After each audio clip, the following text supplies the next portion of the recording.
The wrench slipped in my hand for the third time, and I cursed under my breath as cold water dripped from the basement pipe onto my forehead. Nothing fixes a marriage like a good plumbing job at midnight, I thought, wiping my face with the back of my sleeve. Above me, the floorboards creaked as Cleo moved around the kitchen, her voice a low murmur that carried through the old house's thin walls. "I'll see you soon," she whispered into her phone, followed by a giggle I hadn't heard directed at me in months. I froze, wrench halfway to the fitting. That tone, breathy, excited, intimate, used to be mine. Now it belonged to someone else, someone who made her laugh like that while her husband fixed pipes in a basement that smelled like rust and disappointment. The floorboards creaked again, and I heard her heels clicking across the kitchen tile. Designer heels, the kind she wore when she wanted to impress someone, not the comfortable flats she'd taken to wearing around me. "Mason?" Her voice drifted down the basement stairs, artificially sweet. "I'm going out with the girls tonight. Don't wait up." I climbed the stairs slowly, still holding the wrench. Cleo stood by the kitchen counter, checking herself in the reflection of the microwave door. She'd changed into her little black dress, the one she'd worn on our anniversary 2 years ago, before things went sideways. Her auburn hair fell in perfect waves over her shoulders, and she'd applied makeup with the precision of someone preparing for battle. "Girls' night?" I asked, setting the wrench on the counter. "Which girls?" She didn't look at me, just grabbed her purse and checked her phone again. "Rena and some of the yoga instructors. We're going to that new wine bar downtown. The one that closes at 10? They have late hours on weekends." Still not looking at me, still lying. I leaned against the counter, studying her face. Cleo Redden had always been beautiful, the kind of woman who turned heads at the grocery store and made other wives feel inadequate at PTA meetings. But beauty without honesty is just decoration, and I was getting tired of living in a museum. "If you don't like it," she said, finally meeting my eyes with a coldness that could freeze July, "you know where the door is." She pointed toward the front entrance like she was dismissing a servant, then swept past me toward the hallway. Her perfume, something new and expensive, lingered in the air like evidence. The front door slammed behind her, and I heard her car start in the driveway. Through the kitchen window, I watched her taillights disappear down Elm Street, heading not toward downtown, but toward the newer part of town where the fancy condos were. I stood there for exactly 10 minutes, counting each second on the kitchen clock. Then I walked to the bedroom and opened the safe behind our wedding photo. The notarized occupancy agreement sat right where I'd left it, signed during last year's refinancing when Cleo had insisted on keeping her maiden name on some documents for business purposes. I'd thought it was about her yoga studio. Turns out it was about covering her tracks. According to Massachusetts law and the agreement she'd signed, I had full rights to determine occupancy of the property. Cleo's name appeared only as a resident, not an owner. She'd been so focused on protecting her business assets that she'd signed away her claim to the house without realizing it. I pulled out my phone and started photographing everything I packed. Her clothes went into suitcases, her toiletries into a box, her yoga equipment into another. I documented each item, creating a digital inventory that would stand up in court if necessary. Her jewelry, her books, her collection of expensive candles that she never lit. Everything got cataloged and packed with the methodical precision of someone who'd learned the hard way that details matter. The lock cylinder came out easily. I'd installed the deadbolt myself 3 years ago, back when we were still pretending to be happy. The new locks went in just as smoothly, and I programmed the security system to recognize only my code. The cameras I'd installed last month after the break-ins on Maple Street would now serve a different purpose. By the time I finished, Cleo's belongings sat in neat boxes on the front porch, covered by a tarp in case it rained. I'd even included a printed inventory list, signed and dated. Let her try to claim I'd stolen something or damaged her property. I was washing the wrench in the kitchen sink when her headlights swept across the front windows. The car door slammed harder this time, and I could hear her talking loudly on the phone as she approached the house. "No, Rena, he's just being dramatic. I'll be inside in 5 minutes. Her key scraped against the new lock once, twice, 3 times. Then silence. What the hell? The doorknob rattled violently. Mason! Mason! Open this door! I stayed in the kitchen, drying the wrench with deliberate slowness. Outside, Cleo's voice rose to a pitch that probably woke the neighbors. This is my house, too! You can't just lock me out! She kicked the door hard enough to rattle the frame. Then I heard her phone camera clicking, taking photos of the boxes, of the door, probably of herself looking victimized and homeless. I'm calling the police, she shouted. This is illegal. I pulled out my own phone and dialed the non-emergency line. Amherst Police, this is Dispatcher Collins. This is Mason Redden at 47 Elm Street. I need to report an attempted forced entry. Someone is trying to break into my home and threatening to damage my property. Are you in immediate danger, sir? I'm secure inside, but the person is becoming increasingly aggressive. I have documentation proving my sole legal occupancy of the residence. Officers are en route. Please stay on the line. Outside, Cleo had moved to the living room window and was pounding on the glass. I know you can hear me, you bastard. Open this door right now.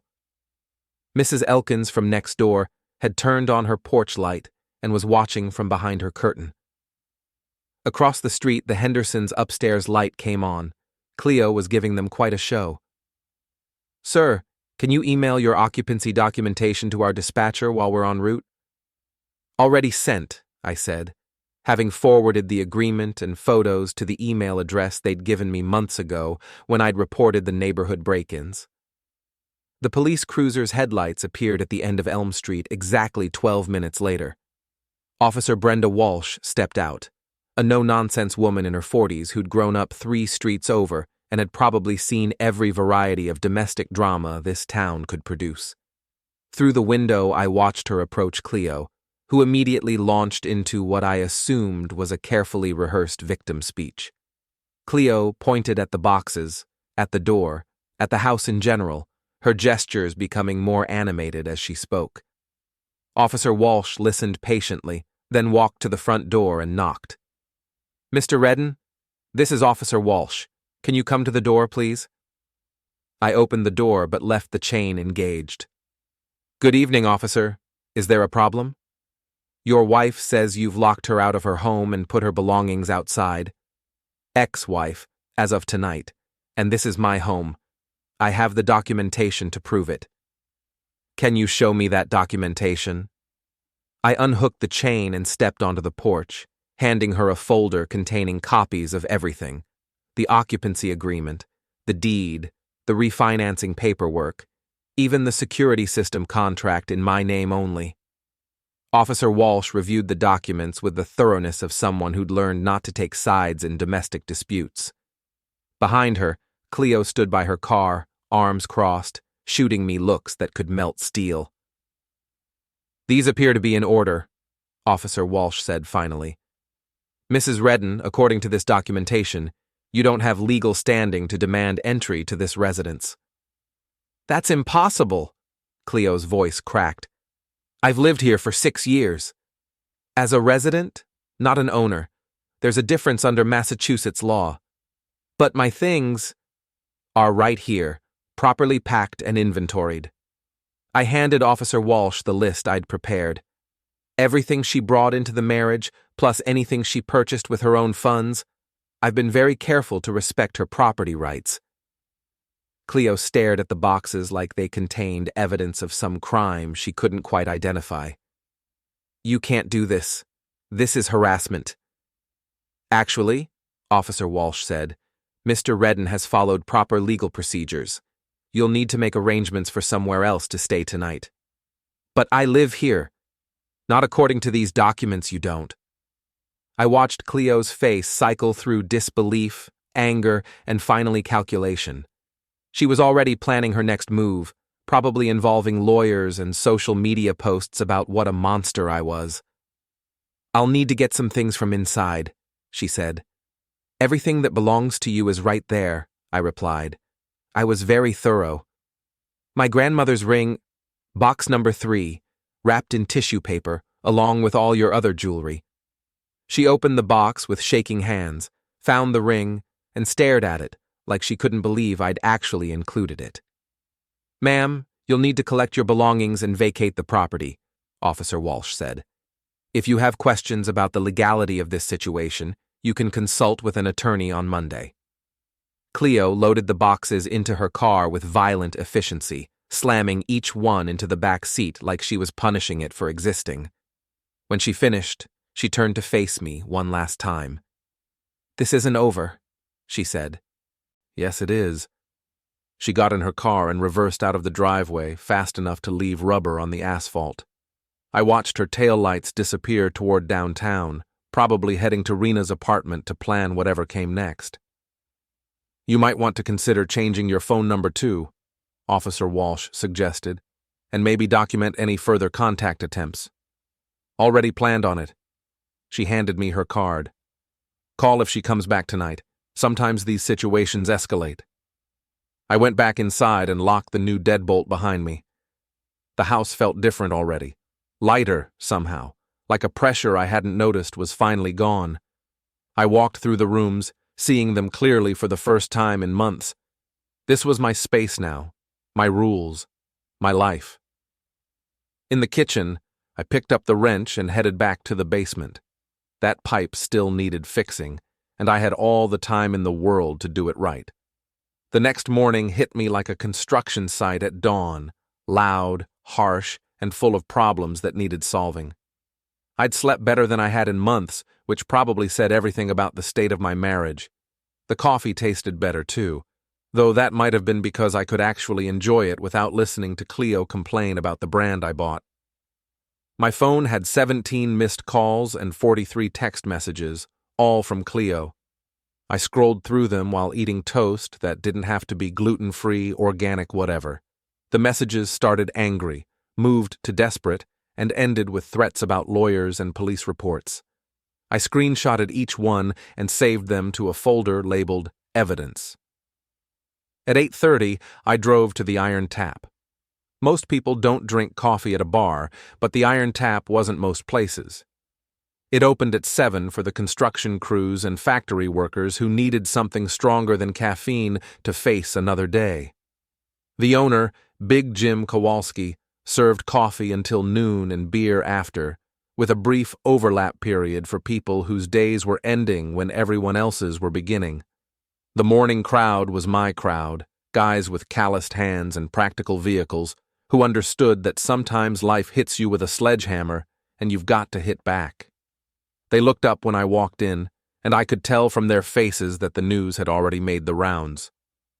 "Heard you had some excitement last night," said Tommy Brennan, a roofer who lived 2 streets over. "Mrs. Elkins was telling everyone at the gas station this morning." Mrs. Elkins. Of course. The woman was like a one-person news network, except her stories were actually accurate. "Just some domestic reorganization," I said, taking a stool at the bar. "Nothing that couldn't be handled with proper paperwork." Big Jim poured coffee without being asked. He was 65 and had been married 4 times, so he understood the value of legal documentation. "Your wife seemed pretty upset," he said. "Drove past here around midnight going 40 in a 25 zone. Ex-wife, and she'll get over it." The door chimed, and Mrs. Elkins herself walked in, moving with the purposeful stride of someone carrying important information. She was 78 years old, barely 5 feet tall, and had been the unofficial neighborhood watch coordinator since before I was born. "Mason, dear," she said, settling onto the stool next to mine. "I brought you something." She slid her phone across the bar, and I nearly choked on my coffee. The screen showed Cleo's Facebook page, featuring a video she'd apparently shot while sitting in her car outside Rena's apartment. Her eyes were red and puffy, her makeup smeared just enough to look tragic, but not enough to look unattractive. "I can't believe what just happened," Video Cleo was saying. "My husband, my own husband, threw me out of our house like I was garbage. He changed the locks while I was out with friends and put all my belongings on the porch like I was some kind of criminal." The video had been posted 3 hours ago and already had 47 comments and 12 shares. I scrolled through the responses, watching my reputation dissolve in real time. OMG, Cleo, I'm so sorry. What kind of monster does that? You can stay with us as long as you need. Have you called a lawyer? This is why I don't trust men. Mrs. Elkins patted my arm sympathetically. She's not telling the whole story, is she? She never does. I handed the phone back and pulled out my own, opening the folder where I'd saved Cleo's text messages from last night. The contrast was striking: public victim versus private aggressor. Look at this, I said, showing Mrs. Elkins the screenshots. These are the messages she sent me after the police left. Mrs. Elkins adjusted her reading glasses and scrolled through the texts.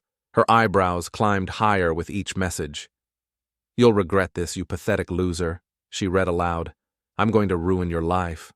Oh my. Everyone will know what kind of man you really are. Well, that doesn't sound very victim-like. Keep reading. I have friends you don't know about and they're going to make you pay. Goodness. You think you're so smart with your little legal tricks, but I know things about you that could destroy your business. She looked up at me.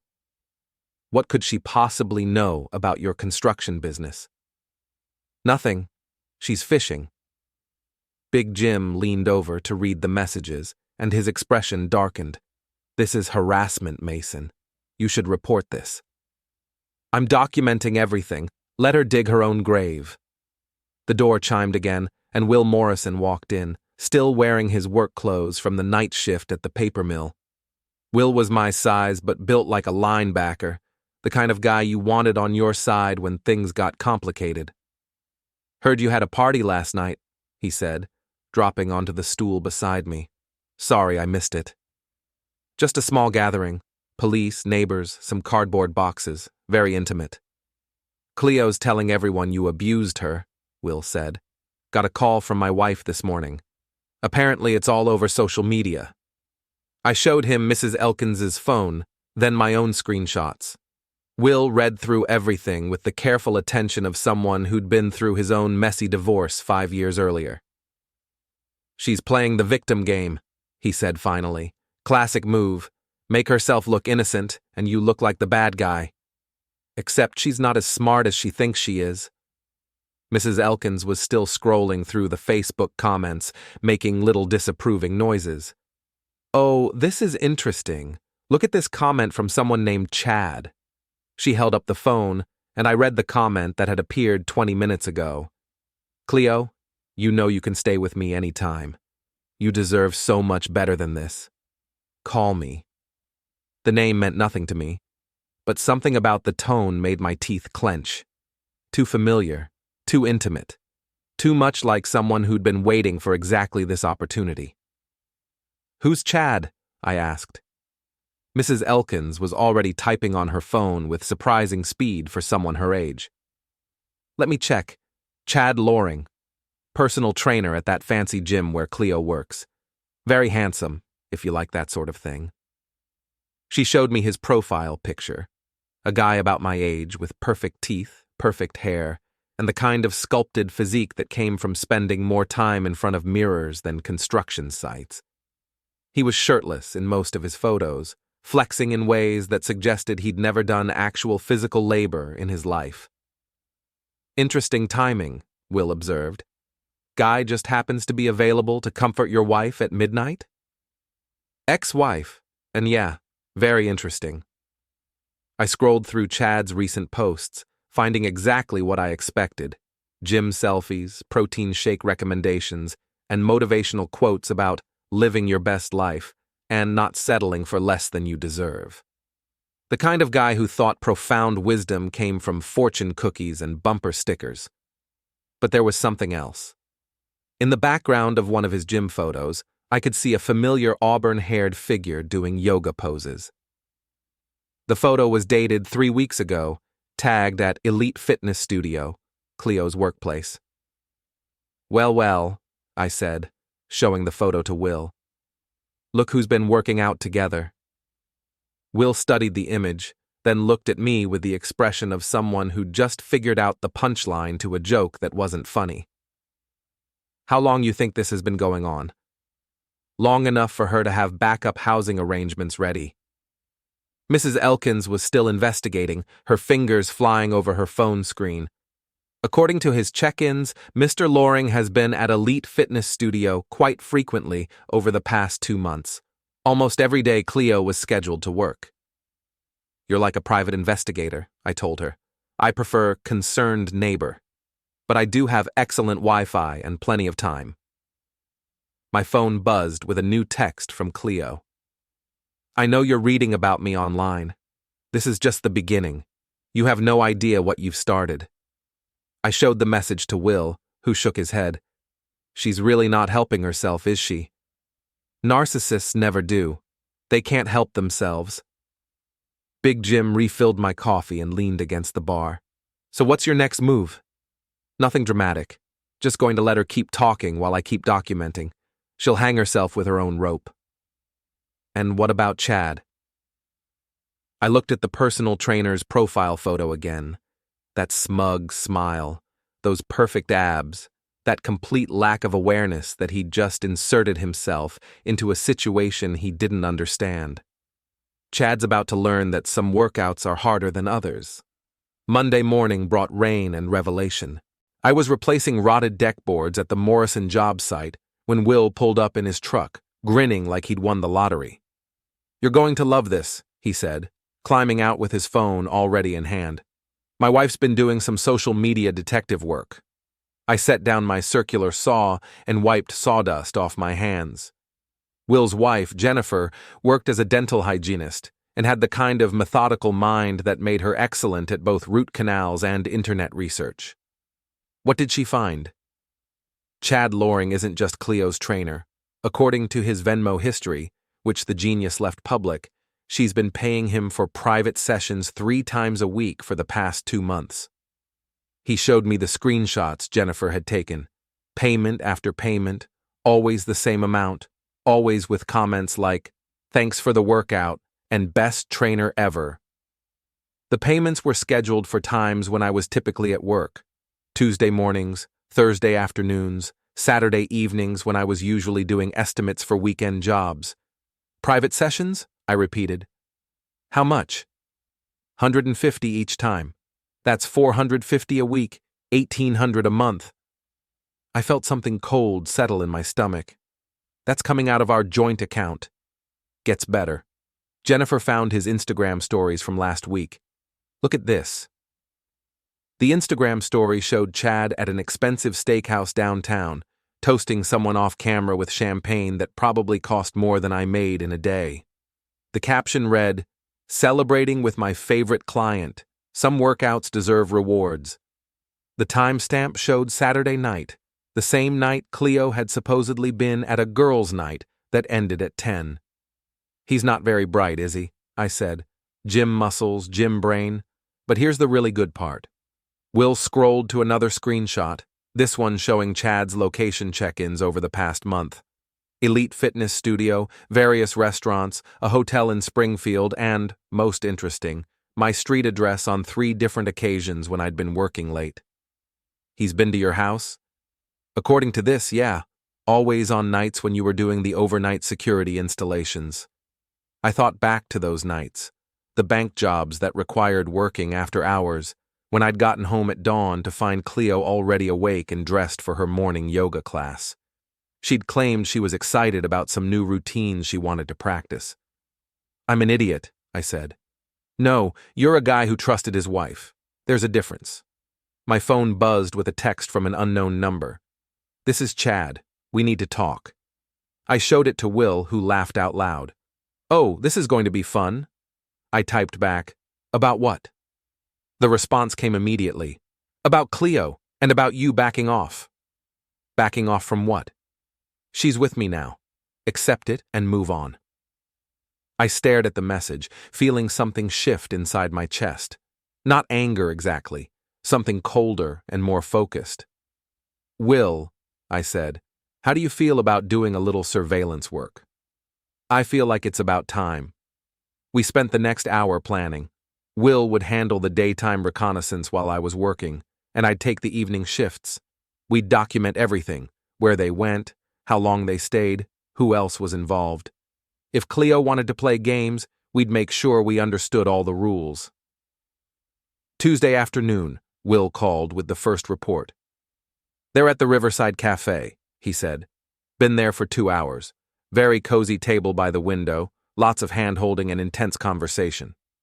"What kind of conversation?" "Can't hear from outside, but she's showing him something on her phone. He keeps nodding and looking serious." "Screenshots?" "Already sent them. Jennifer's going to love these." The photos showed Cleo and Chad leaning across a small table, their heads close together like conspirators planning a heist. Cleo had her phone out, apparently showing Chad something that required careful explanation. His face was serious, concerned, like someone receiving important instructions. Wednesday evening, I took over surveillance duty. Chad drove a red Camaro with custom rims and a sound system loud enough to announce his presence 3 blocks away.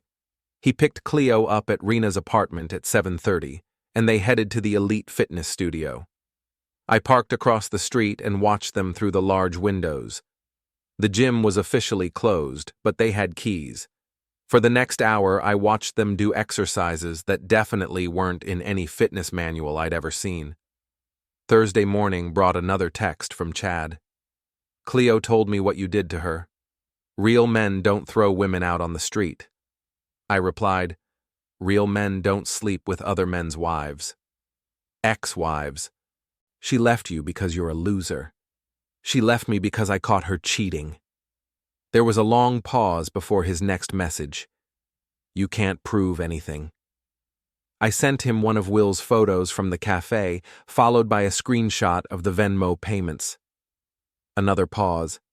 Then, "Stay away from us or you'll regret it." "Is that a threat?" "It's a promise." I forwarded the entire conversation to my lawyer, then called Will. "Chad's getting nervous," I told him. "He's making threats." "Good. Nervous people make mistakes." "What kind of mistakes are you thinking?" "The kind that involve keyed paint and sugar in gas tanks." I considered this. Property damage was illegal, but it was also the kind of thing that happened to jerks who parked expensive cars in bad neighborhoods. And Chad, based on his social media posts, definitely parked his car in some questionable places. "Hypothetically," I said, "if someone's car got vandalized while they were trespassing in a closed gym after hours, that would be unfortunate. Very unfortunate. Especially if the security cameras happened to be malfunctioning that night. Hypothetically, of course." Friday night, Chad and Cleo returned to the gym for another private session. I waited until they were fully occupied, then walked around the building checking for security cameras. There were 3, but they were the cheap kind that recorded to a local DVR rather than uploading to the cloud. The kind that stopped working if someone accidentally cut the cable that connected them to the recording device. Chad's Camaro sat in the parking lot like a red invitation to mischief. The custom paint job probably cost more than most people's cars, and the rims were the kind that required special tools to remove. Tools that a construction worker might happen to have in his truck. I didn't damage anything. I just made some adjustments. The key made a satisfying scraping sound as it traveled along the driver's side door. Not deep enough to require a full repaint, but deep enough to be expensive and annoying to fix. The rumor about sugar ruining an engine wasn't true. It wouldn't cause real harm, but the hidden source I discreetly attached beneath the car would produce an unpleasant odor that would linger for weeks before it was discovered and dealt with. I was back in my truck and gone before they finished their workout. Saturday morning, my phone rang at 6:30. Unknown number. "You son of a—" Chad's voice was so loud I had to hold the phone away from my ear. "Good morning, Chad. How's your car running?" "You know exactly how it's running, you psycho. I'm sorry to hear you're having car trouble. Maybe you should park in better neighborhoods." "I know it was you." "Can you prove it?" Silence. "Chad, Are you still there? This isn't over. You keep saying that, but it sounds like your car troubles are just beginning. I hung up and immediately called my lawyer to report the harassing phone call. Then I called Will. Operation Fish Tank was a success, I told him. How do you know? Chad called to thank me for my automotive advice. I bet he did. What's next? Now we wait and see how smart they really are. The answer came Sunday afternoon, when Mrs. Elkins knocked on my door with her phone in hand and the expression of barely contained excitement. You need to see this, she said, showing me Chad's latest Facebook post. It was a photo of his damaged car with a long caption about cowards who can't handle real competition and pathetic losers who resort to vandalism. He'd tagged Cleo in the post and included several hashtags about toxic masculinity and moving forward. The comments were already pouring in, but they weren't all supportive. Someone had posted a link to one of Will's cafe photos, and people were starting to ask questions about the timeline of Chad and Cleo's relationship. He's not very good at this, Mrs. Elkins observed. No, I agreed. He's really not. The confrontation came Tuesday morning at Elite Fitness Studio, though I hadn't planned it that way. I was driving past on my way to a job site when I saw Chad's freshly repaired Camaro in the parking lot. The red paint gleamed like new money, which it probably was. I pulled into the lot and sat for a moment, considering my options. The smart play was to drive away and continue with the long-term strategy. But sometimes the smart play isn't the satisfying play, and I was tired of being smart. The gym's front door was unlocked, which violated about 6 different fire codes but made my life easier. I walked in like I belonged there, past the empty reception desk and into the main workout area. Chad was at the squat rack, adding weight plates with the focused intensity of someone trying to bench press his problems away. He wore wireless earbuds and a tank top that showed off his carefully cultivated physique. His back was to me, which gave me time to appreciate the irony of the situation. "Nice car," I said loudly enough to be heard over whatever music was pumping through his earbuds. He spun around, nearly dropping the weight plate he was holding. When he saw me, his face went through several expressions before settling on aggressive confusion. "What are you doing here?" "Public gym, public parking lot. I'm being very public." He set down the weight plate and pulled out his earbuds. "You need to leave. Now." "Actually, I need to talk to you about my wife. Ex-wife. And there's nothing to talk about." I walked closer, keeping my hands visible and my voice conversational. "See, that's where you're wrong. There's quite a bit to talk about. Like the $1,800 a month she's been paying you for private sessions." His face flushed red. "That's legitimate personal training." "Is that what you call it? Personal training?" Cleo needed someone who understood her fitness goals. And those goals required hotel visits? Because I've seen your location check-ins, Chad. Very thorough documentation. He took a step toward me, puffing up his chest like a rooster in a henhouse. "You've been stalking us?" "I've been paying attention. There's a difference. This is harassment." "No. Harassment is what you did to my marriage. This is just a conversation between two guys who need to understand each other." Chad glanced toward the front desk, probably hoping someone would come rescue him from this awkward situation. But the gym was empty except for us, and I'd made sure to park where my truck wasn't visible from the street. "Look," he said, trying a different approach. "I know this is hard for you, but Cleo's moved on. You should too." "Moved on to what? You?" "We have a connection. Something real." I almost laughed. "A connection? Chad, you're a rebound. A midlife crisis with abs. She's using you to make herself feel better about blowing up her marriage." "That's not true." "Isn't it? When's the last time she paid for dinner, or gas for that fancy car, or anything that didn't directly benefit her?" His silence was answer enough. "She's been using our joint account to pay for your services," I continued, "which means I've been funding my own wife's affair. That's either ironic or just pathetic." You don't know what you're talking about. I know she's been lying to both of us. The question is, what are we going to do about it? Chad grabbed a towel and wiped his face, buying time to think. He wasn't stupid, just inexperienced in dealing with situations that couldn't be solved with protein powder and positive thinking. What do you want? He asked finally. I want you to understand that actions have consequences. Is that another threat? It's a life lesson, free of charge. I picked up one of the weight plates he'd been using, a 45-pound disc that felt solid and substantial in my hands. Chad tensed, probably thinking I was about to throw it at him.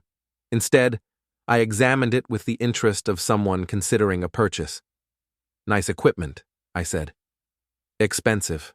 Probably takes a lot of maintenance to keep everything in good working order. Don't even think about it. Think about what? I'm just admiring the craftsmanship.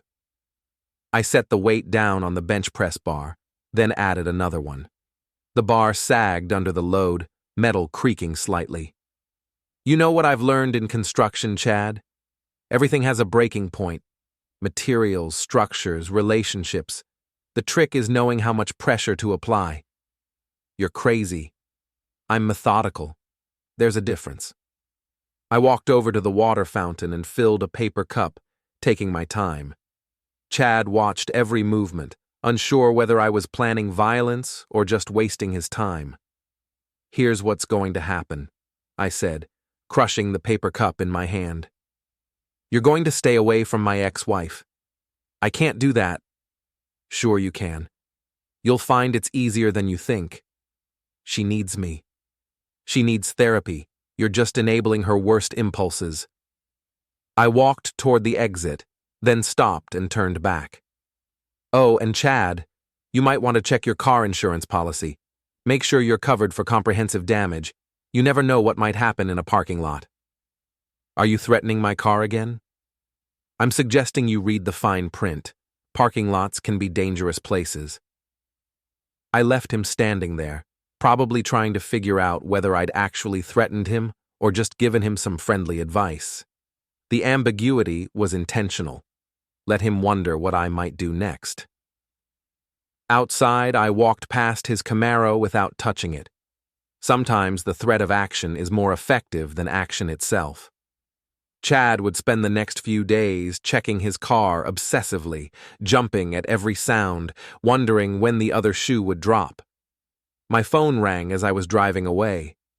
Cleo, stay away from Chad, she said, without preamble. Good morning to you too. I'm serious, Mason. He called me upset. What did you say to him? We had a conversation about mutual interests. He's not part of our divorce. He became part of it when you started paying him with our money. That's over. I closed the joint account. Smart move. About 6 months too late, but smart. I want you to leave us alone. I want a lot of things, Cleo. Doesn't mean I'm going to get them. This harassment has to stop. What harassment?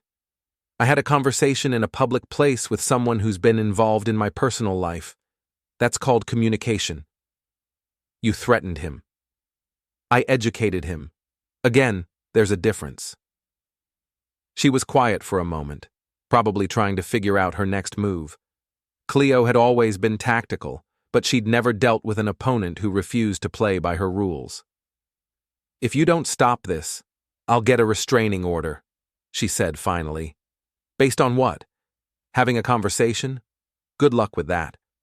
Based on the pattern of harassment and intimidation. What pattern? I changed my locks, which was legal. I documented your threatening messages, which was smart. I had one conversation with your boyfriend, which was civil. Where's the harassment? You vandalized his car. Can you prove that? Another pause. I know it was you. Knowing and proving are two different things. You should understand that by now. I hung up and immediately called my lawyer to document the conversation. If Cleo wanted to escalate this to legal warfare, I'd make sure I had all the ammunition I needed. But first, I had a job site to visit and some thinking to do.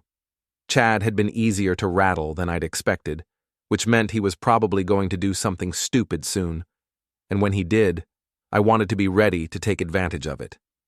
The afternoon brought rain and another text from Chad. "Cleo told me about your call. This proves you're the problem, not us." I replied, "The problem is that you're both liars. Everything else is just details." "We're not hiding anymore. Everyone's going to know we're together." "Good. Honesty is refreshing. You can't stop us." "I don't want to stop you. I want to watch you crash and burn." "That's not going to happen." "Chad, you're dating a woman who cheated on her husband of 6 years. What makes you think she won't cheat on you?" No response to that one. An hour later, Cleo posted a new Facebook update. "Sometimes you have to be brave enough to choose happiness over security.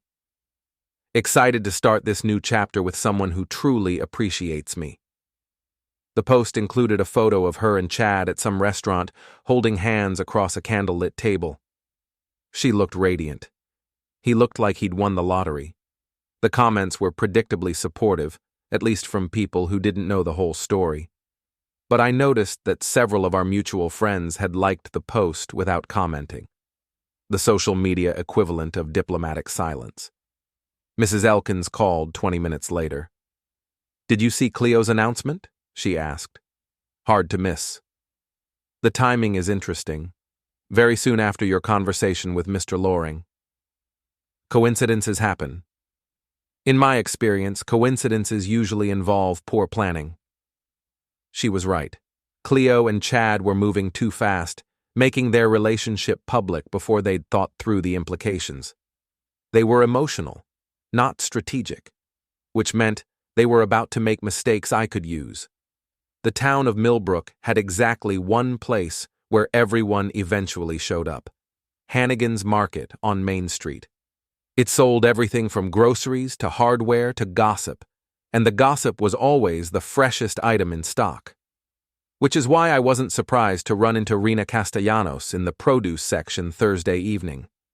Rena was Cleo's best friend, yoga partner, and chief enabler. She had the kind of aggressive wellness lifestyle that involved juice cleanses, crystal healing, and an unshakable belief that positive thinking could solve any problem. She also had a mouth like a broken faucet and the tactical awareness of a goldfish. "Mason," she said, blocking my path between the apples and oranges, "we need to talk." "About what?" "About what you're doing to Cleo and Chad." I picked up a bag of apples, examining them with the care of someone who had all the time in the world. "I'm not doing anything to them. They seem to be handling that themselves. The harassment has to stop." "What harassment?" "You know what harassment." "Actually, I don't. Could you be more specific?" Rena shifted her weight from one foot to the other, her yoga pants making that swishing sound that announced her presence wherever she went. "The stalking, the threats, the vandalism. Those are serious accusations. Do you have any evidence? Chad's car was vandalized in a public parking lot. Could have been anyone. It was you. Can you prove that?" She couldn't, and we both knew it, but Rena had never been deterred by little things like facts or evidence. "Cleo is happy for the first time in years," she said. "You should respect that. Cleo was happy when she was spending my money on her boyfriend. I can understand why she'd miss that. Chad makes her feel appreciated. Chad makes her feel like she's 25 again. There's a difference. You're just bitter because she found someone better." I put the apples in my cart and moved toward the checkout line. Rena followed, her voice rising enough to attract attention from other shoppers. "You had your chance," she continued. 6 years to make her happy, and you failed." I failed to read her mind and anticipate her affair, guilty as charged. "She tried to talk to you about your problems." "When? Between her yoga classes and her private training sessions?" She felt neglected. She felt entitled. Different problem. The checkout line was moving slowly, which gave Rena plenty of time to continue her amateur therapy session. Behind us, I could hear other customers whispering, probably enjoying the free entertainment. Chad understands her in ways you never did, Rena said. Chad understands her credit card number. Everything else is just conversation. That's not fair. Fair would have been Cleo asking for a divorce before she started her extracurricular activities. This is just cleanup. I paid for my groceries and headed toward the exit. Rena followed me into the parking lot, apparently not done with her lecture. You need to move on, she said. Find someone else. Let Cleo be happy. I am moving on, and Cleo can be as happy as she wants, as long as she does it somewhere else. She's not going anywhere. This is her town, too. Of course it is. But it's a small town, and people talk. What's that supposed to mean? I loaded my groceries into the truck, taking my time. It means that everyone knows what happened now. The affair, the lies, the dramatic midnight lockout. People are going to have opinions. People don't know the whole story. They know enough. Married woman, personal trainer, secret payments, hotel visits. The story tells itself. Rena's face flushed red. You're trying to destroy her reputation. I'm not trying to do anything. I'm just living my life and letting other people draw their own conclusions. That's manipulative. That's honest. You should try it sometime.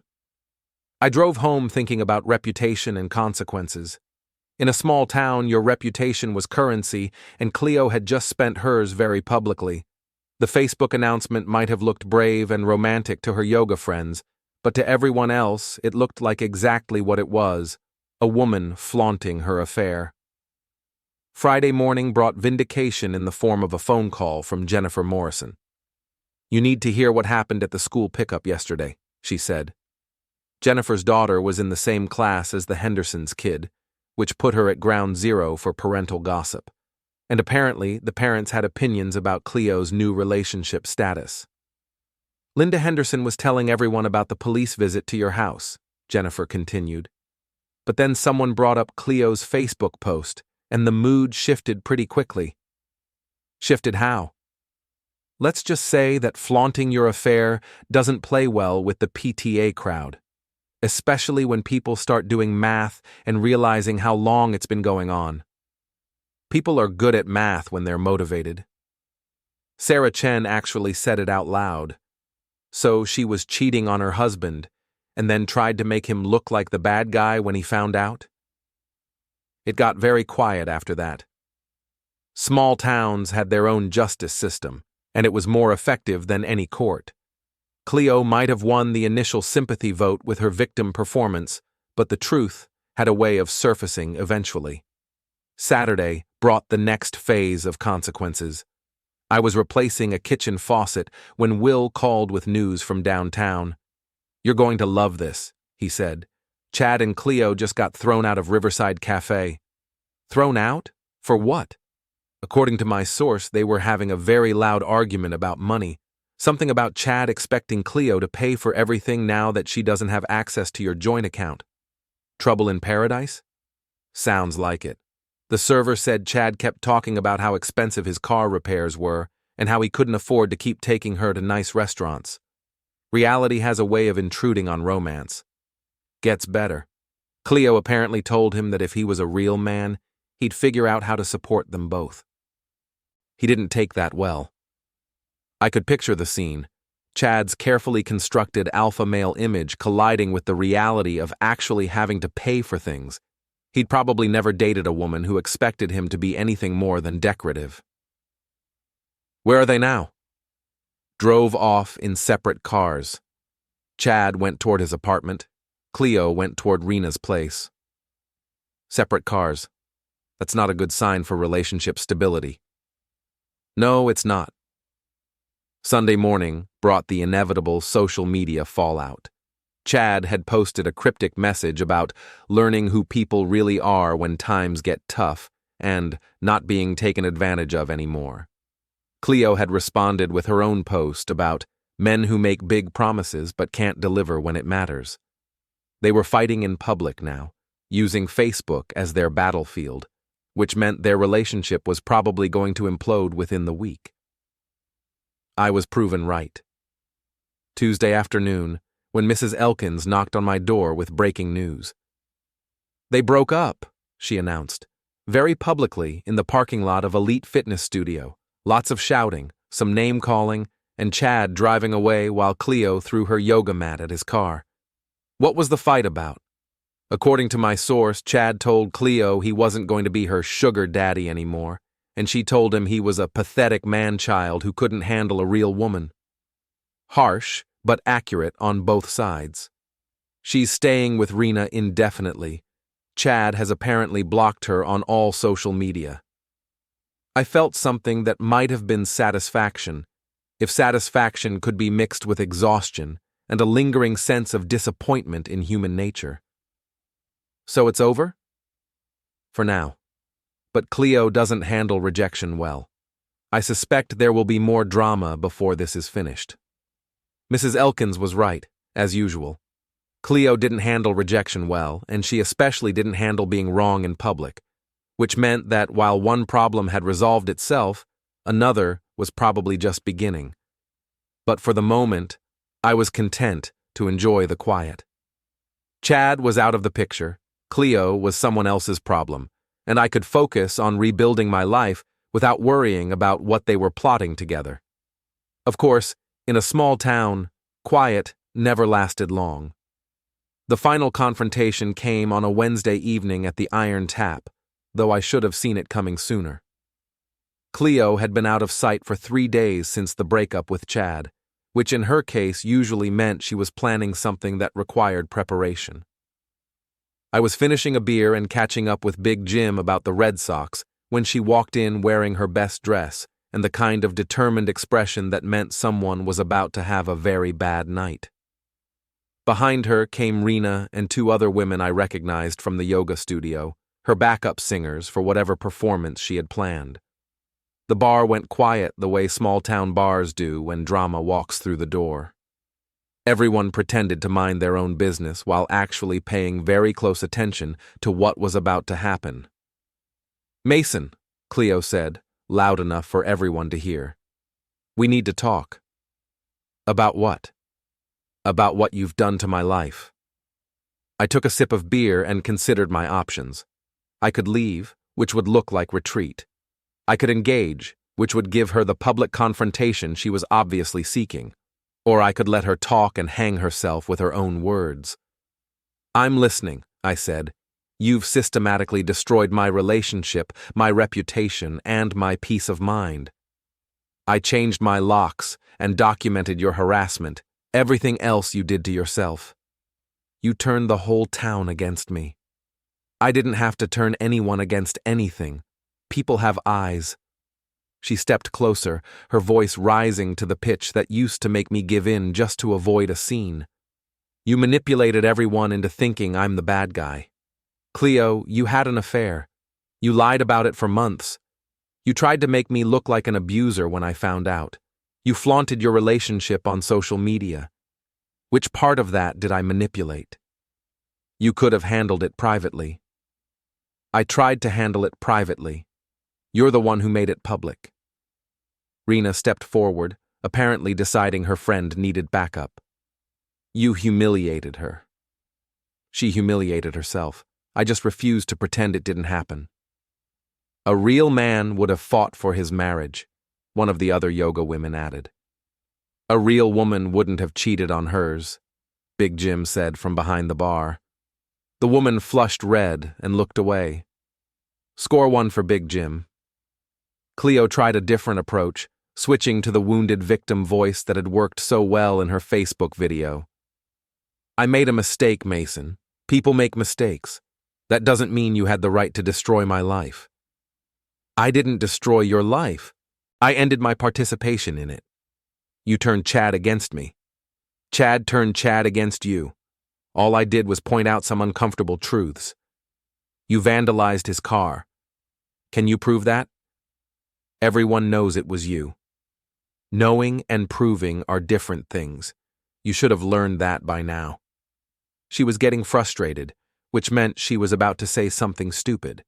Cleo never handled frustration well, especially when she had an audience. You think you're so smart, she said, but I know things about you that could ruin your business. Like what? Like the shortcuts you take on job sites, the safety violations, the tax issues. I set down my beer and looked at her with genuine curiosity. What tax issues? Don't play dumb. I'm not playing. I'm asking what tax issues you think I have. She glanced at Rena, who was apparently supposed to provide backup for this accusation. But Rena just looked uncomfortable, probably realizing they were about to venture into dangerous territory. The cash payments, Cleo said finally. The unreported income. What cash payments? From the Henderson job and the Morrison renovation. I almost laughed. Cleo, those payments were all by check. I have copies of every deposit slip. That's not what... She stopped, realizing she'd just accused me of tax evasion in front of a room full of witnesses without any evidence. That's not what Chad told you? I finished. Did Chad claim to have inside information about my business practices? Her silence was answer enough. Let me guess, I continued.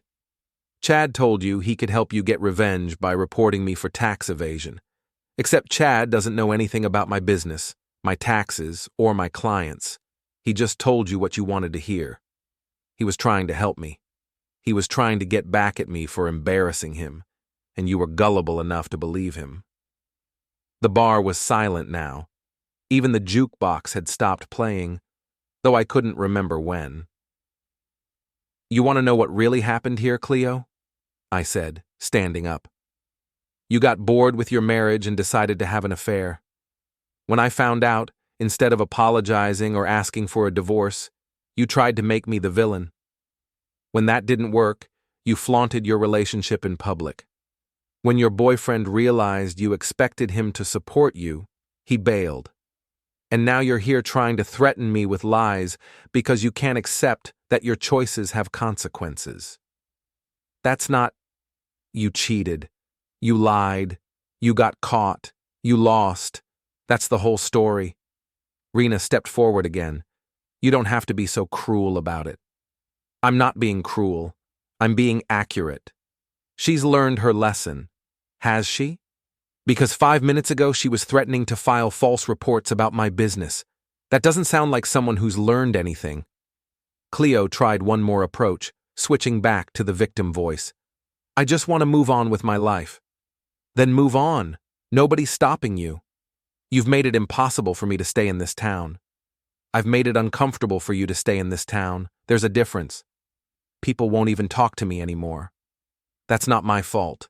That's the consequence of your choices.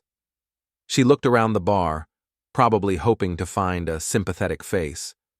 But the crowd was clearly on my side, and she was smart enough to recognize when she'd lost an audience. This isn't over, she said finally. Yes, it is. You can't just... Cleo. I stood up and faced her directly. It's over. The marriage is over. The drama is over. Your ability to manipulate me is over. Find somewhere else to live, someone else to blame, and something else to do with your time. She stared at me for a long moment, probably trying to think of some devastating comeback that would restore her dignity and put me in my place. But there wasn't one, and we both knew it. Come on, Rena said, taking Cleo's arm. Let's go. They left without another word, the yoga women trailing behind like disappointed backup dancers. The door closed behind them with a soft click that sounded like punctuation. The bar stayed quiet for about 10 seconds, then exploded into conversation as everyone tried to process what they'd just witnessed. Well, Big Jim said, refilling my beer without being asked. That was educational. Educational how? Never seen someone lose an argument that thoroughly in public before. She did most of the work herself. Still, takes skill to let someone hang themselves with their own rope. I sat back down and took a long drink of beer. Outside, I could hear car doors slamming and engines starting as Cleo's support group made their retreat. You think she'll leave town? Someone asked from the other end of the bar. Eventually, I said. She can't rebuild her reputation here, and she's too proud to stay somewhere she's not welcome. What about you? What about me? You staying?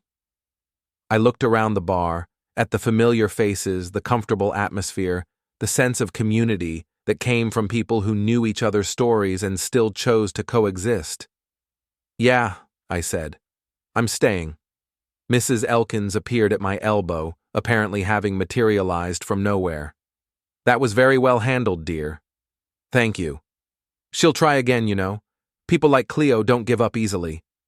Let her try. I'm not going anywhere, and I'm not hiding from anything. Good. This town needs more people who stand their ground. I finished my beer and left money on the bar.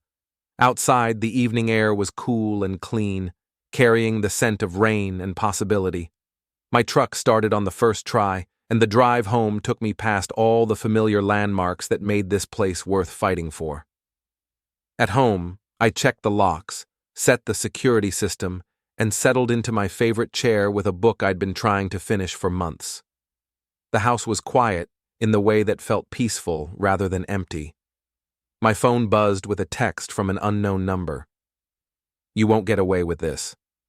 I deleted it without responding and turned off the phone. Tomorrow would bring whatever it brought, but tonight was mine. For the first time in months, that felt like enough. 3 weeks later, I was installing crown molding in the Patterson kitchen when my phone rang. The caller ID showed my lawyer's office. Mason, it's David. I have news about Cleo. Good news or bad news? Depends on your perspective. She's filed a restraining order request. I set down my nail gun and walked outside where I could talk privately. Based on what? Harassment, intimidation, and something about interfering with her employment opportunities. Her employment opportunities? Apparently, she applied for a job at a gym in Springfield, and they withdrew the offer after doing a background check. She claims you're responsible. I've never contacted anyone in Springfield about anything. That's what I figured, but she's claiming you've orchestrated a campaign to damage her reputation. David, I haven't contacted her, followed her, or interfered with her life in any way since that night at the bar 3 weeks ago. I know, and her filing is so vague and unsupported that it'll probably get dismissed, but you should be prepared for a hearing. When? Next Friday. Don't worry about it too much. She'd need actual evidence of harassment, and from what you've told me, she doesn't have any. After I hung up, I called Will to give him the update. She's still fighting? He asked. Apparently, though I'm not sure what she thinks she's going to accomplish. Maybe she's just desperate. Heard from Jennifer that she's been staying with different friends, wearing out her welcome everywhere she goes. What about Chad? Chad's been telling everyone who'll listen that he dodged a bullet. Apparently he's dating someone new, a 22-year-old aerobics instructor who thinks he's sophisticated. Good for him. Maybe he's learned something.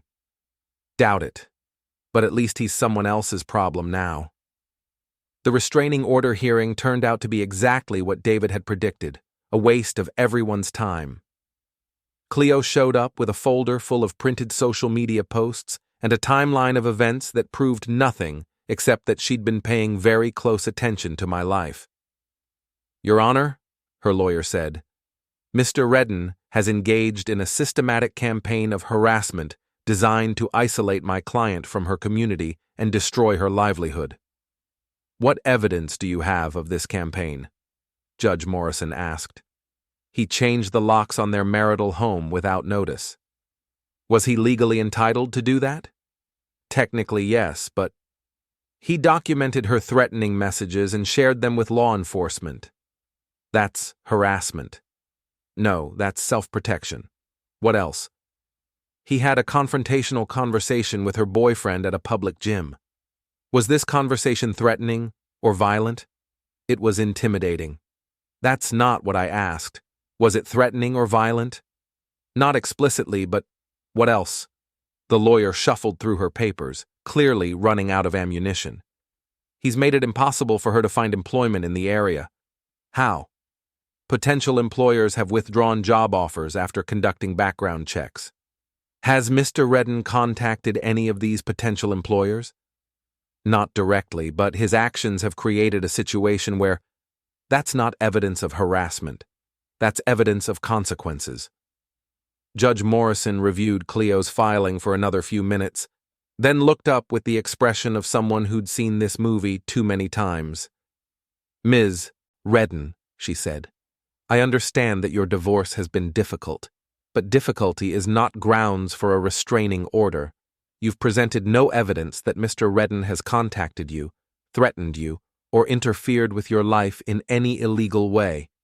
Your request is denied. Outside the courthouse, Cleo tried one last approach. This isn't justice, she said, following me toward the parking lot.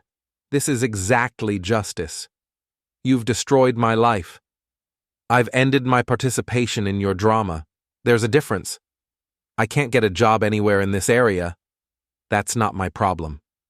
People won't even talk to me. People don't like being lied to. You should have considered that before you lied to them. I made one mistake. You made a series of choices. The affair was a choice. The lies were choices. The public drama was a choice. The threats and harassment were choices. Own your choices. She stood there in the courthouse parking lot, probably trying to think of some way to make this my fault instead of hers. But we'd moved past the point where her manipulation could work on me. I'm leaving, she said finally. Good luck. I'm moving to California, starting over. Sounds like a plan. You'll never see me again. I'm counting on it. 2 months later, Mrs. Elkins confirmed that Cleo had indeed left town. Her forwarding address was Los Angeles, where presumably she could find new people to lie to and new drama to create. Chad lasted another month before his relationship with the aerobics instructor imploded, apparently over his tendency to expect her to pay for everything. He moved to Boston, where his particular brand of charm might find a more receptive audience. Rena kept the yoga studio running, but avoided me whenever our paths crossed.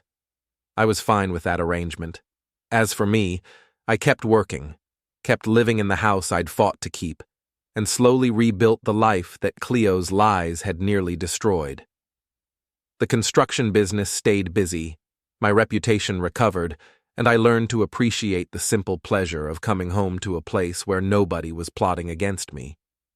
Sometimes people asked if I regretted how things had ended, if I wished I'd handled the situation differently, or tried harder to save the marriage, or been more forgiving of Cleo's mistakes. The answer was always no. She'd brushed me off and said, "If you don't like it, you know where the door is." Then she'd left for the night, probably thinking she'd put me in my place and could continue her affair without interference. Instead, I'd used that time to pack her things and change the locks. When she came back ready for a scandal, her belongings were on the doorstep and her key didn't fit. She'd tried to break a window, so I'd called the police. And that had been the beginning of the end of the worst chapter of my life and the start of something better. The door she'd pointed me toward had turned out to be hers, not mine, and she was the one who'd walked through it, the one.